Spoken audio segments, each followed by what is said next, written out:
17 hopefuls from across Lebanon, but this jury could only choose 9 contestants. Of course, there can only be one winner. ملكة جميل لبنان لعام 2022 ياسمين الزيتون. والوصيفة الأولى مايا أبو الحسن. 2022's Miss Lebanon is 20-year-old journalism student Yasmina Zaytoun. She hails from South Lebanon, winning the contest with the modified title of We Miss Lebanon, an indication of the country's prolonged crisis. Miss Lebanon is a message of hope, so I hope that everyone will work in his topic, so I'm so happy to be here. The reporter asking the beauty queen what her feelings are after the contest being on hiatus for 3 years because of the COVID pandemic and the economic crisis gripping the country. This indicates that Lebanon is back to normal, and this is a message to all Lebanese. Yasmina Zaytoun crowned Sunday evening on the Forum de Beirut stage by Miss Lebanon 2018 Maya. Maya couldn't be happier to give her crown away after 3 extra years of holding on to it. It's time to see Lebanon shine again, and I'm positive that after tonight we will have changes, we will have positive changes.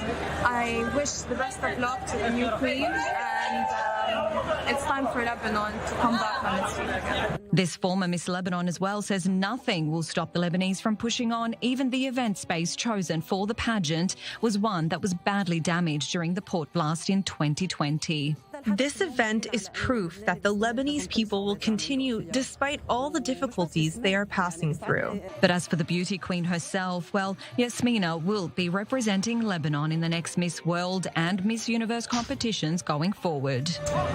Well, joining us in the studio to talk more about that, our Middle East correspondent, Sarah Chlala. Great to see you, Sarah. So we just saw a lot of glamour on the show there. Just tell us a bit about where the government stands on this contest. Is it supported by the politicians? Completely backed by the politicians, Laura. So the government wanted this event to go ahead. Some politicians have even spoken out prior to the event. We even had one come out yesterday during the live ceremony. Walid Nassar, he's Lebanon's outgoing tourism minister. So we heard a few things from him there. The event, even this year, it's a little bit different because it's held in collaboration with the tourism ministry and who are sponsoring the event. It's part of a campaign to bring more tourists into the country, and they've also worked really closely with the Lebanese Broadcasting Corporation International, also known as LBCI TV. The station there helped organise the event and then broadcasted it live as well. Should we take a listen to him then? Let's take a listen to that, yes. It's not only about the beauty contest, but it's a very important stage for Lebanon because we are reviving the role of Lebanese Arab women. It is also an excellent tourism stage because the women, and especially the Lebanese, have proven their existence in Lebanese society and their competence. We hope the Lebanese, Arab and international audience will enjoy today's event. So we just heard from the minister there. So as you say, is this a way for Lebanon to kind of get the tourists in because they are just so good at putting on these beauty pageants?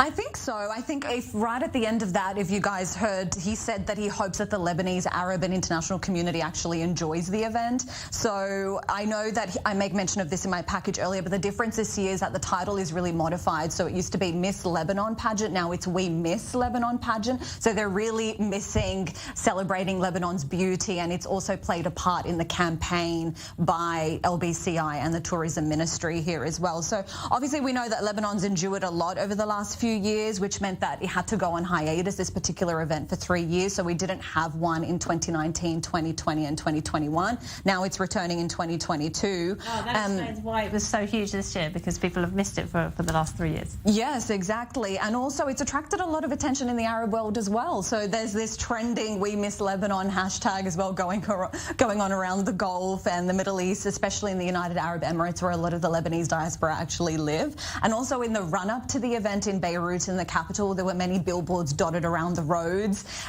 with the slogan, We Miss Celebrating Lebanon's Beauty. So again, it plays into this wider We Miss Lebanon campaign, which has become really massive. But also these competitions, the sort that you grow up watching, at least in Lebanese households. And for more than 9 decades, they've been the fixture on Lebanese televisions, even dating back to when Lebanon was still under the French mandate. So it's kind of firmly entrenched in Lebanese culture, you would say? Yes, of course. So since since the 60s, so they've got like an annual date every single year, a specific date when this contest goes to air. So of course we've had this hiatus for 2 years, but usually no longer than 2 consecutive years in a row that there is a hiatus. Like one was back in 2006 for particular reasons, particular political reasons that we didn't have it air then, and then now obviously because of the COVID pandemic and economic crisis. And also I just want to say, I mean, Lebanese women have this reputation as being very modern, very forward-thinking, very independent. I mean, does a beauty pageant kind of fit in with that, do you say? Is that compatible? I think it is. I think it is. I think it's, as you were watching there in my little package, it's a lot of colour and light and extravagance, and I think the Lebanese really live by that. Like, it's something that is really like entrenched in the culture and just the upbringing. So it was a little bit sad to not see it air for a couple of years there. But also I kind of see it as a desperate plea a little bit to get the word out there internationally that, hey, we may have had a 3-year hiatus hiatus over here, and we may have had to shut down our economy for quite a few years, and you know, but we are still suffering, but at the same time we're still standing. We want you to visit us, we want you to come, and we still want to paddle on and push on, and we want you to support us. So I think that that's really the message here that the government is trying to send, like a message of hope. And I feel like this woman, Ms. Zaytoun, winning this is just this message to bring tourists back to the country and help breathe that new life into Lebanon's struggling economy somehow.